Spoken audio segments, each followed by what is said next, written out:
So is wind ever going to be good once we can get those storage facilities in place? Well, I don't have a crystal ball, and I'm far more of a pragmatic person than a dreamer.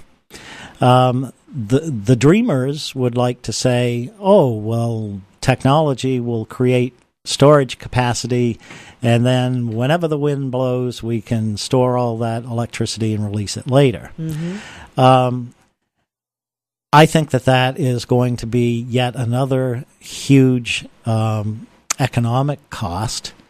Already just modifying the grid so that it can take a very unpredictable, unreliable, grid disrupting form of energy has driven the cost up. Mm-hmm. The transmission lines necessary to bring it to market or into the grid have added an enormous cost.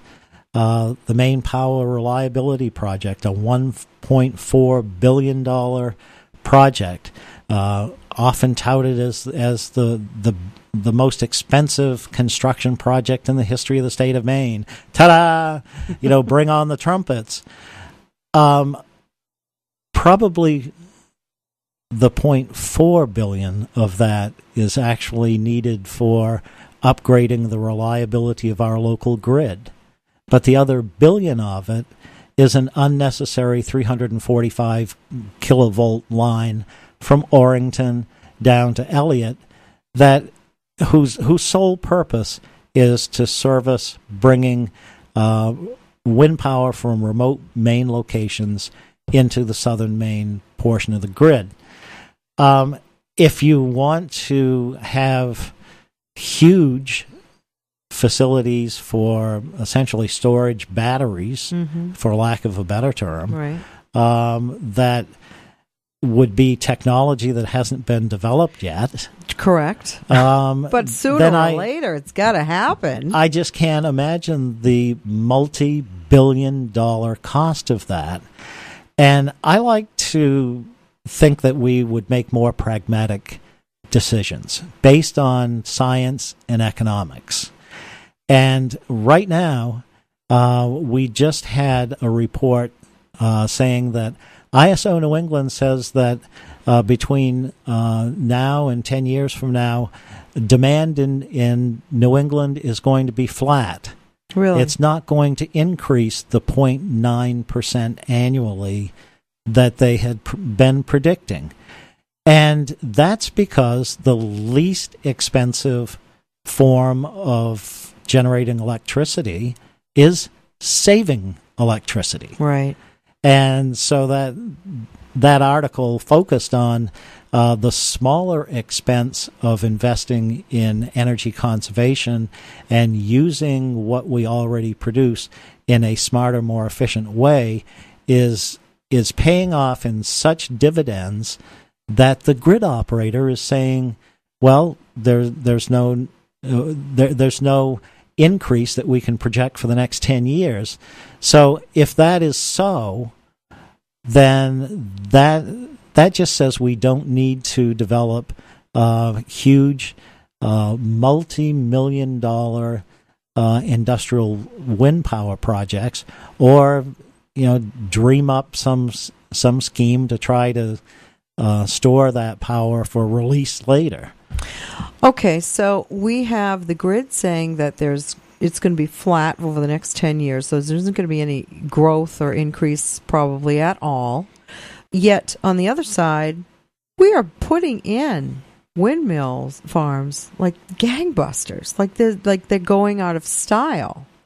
If the production tax credit is ended by Congress, and stop building, then they will stop.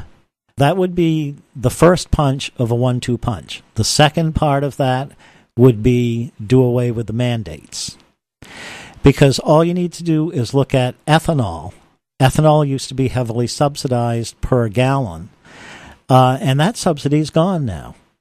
But in its place, and the ethanol industry was manipulative in doing this, they got the increase of percentage of ethanol used in a gallon of gasoline increased from 10% to 15%. So they have increased that mandate by 50% and said, well, we'll drop the subsidy because you have just guaranteed us a huge market share increase. And, there's going to be ramifications of that, too. Everybody remembers when we first started putting ethanol in gasoline and what that did to the performance of engines and so forth. Well, it's the same thing with wind, because as long as the state of Connecticut, which consumes 3 times as much electricity as the state of Maine, has a mandate for 20% of their electricity to come from renewable resources by the year 2020, unless they go strictly with Canadian hydro to meet that mandate, then it's going to come from wind power projects. And I got to tell you, there's not going to be many gentlemen farmers in the Litchfield Hills of northwestern Connecticut who are going to put up with a 479-foot tall Vestas wind turbine in their backyard. So where are those turbines going to go? They're going to go into Maine, where you have vast open acreage and you have willingly participating landowners. People like H.C. Haynes and Gardner up in the northeastern section of the state of Maine.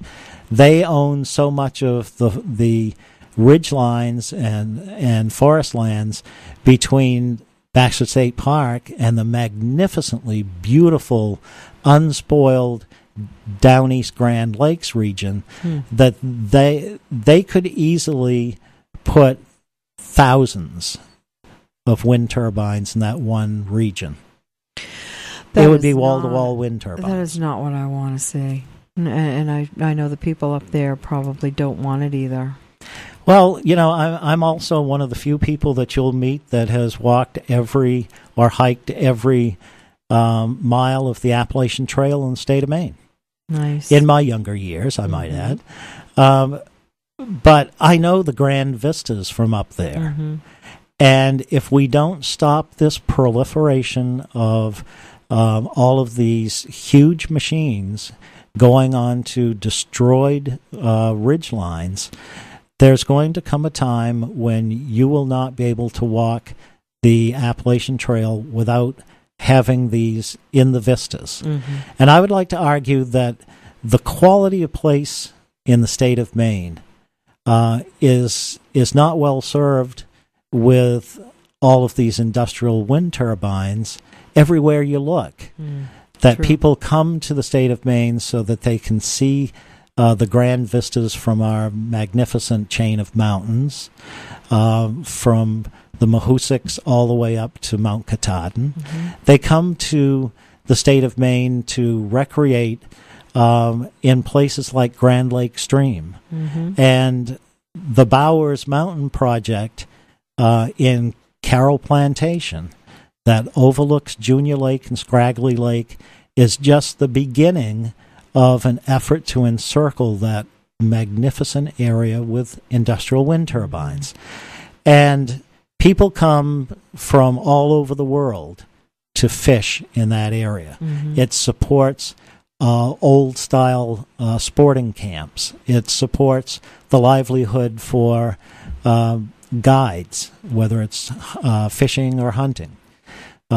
It supports people who want to go kayaking in a remote area.